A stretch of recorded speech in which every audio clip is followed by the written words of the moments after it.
Oggi parliamo di dolori e come combatterli. Come possiamo contrastare problematiche frequenti come ematomi, contratture? Con un buon massaggio. Un buon massaggio perché? Perché il massaggio crea un benessere in tutto il corpo, stimola la circolazione sanguigna e aiuta a far penetrare la sostanza che noi applichiamo nel corpo, tipo un buon unguento. Che unguento è?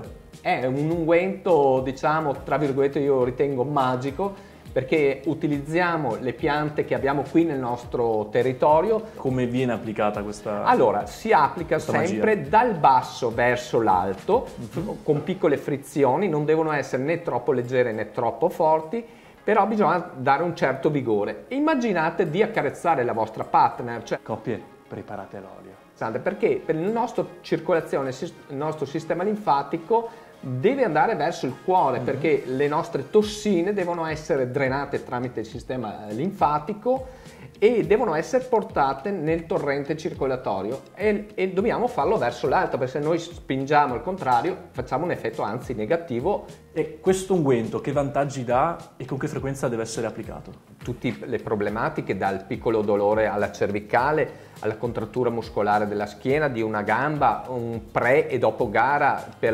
l'anziano che ha la rigidità muscolare. E il vantaggio qual è? Logicamente noi massaggiando intanto veicoliamo il prodotto, poi creiamo iperemia, cioè del calore, e questo calore, una volta coperto con panno di lana e cotone, molto importante questa, ricordatevi, coprire la parte dopo averla massaggiata, se no l'effetto è annullato. E questo era il consiglio del giorno in 90 secondi.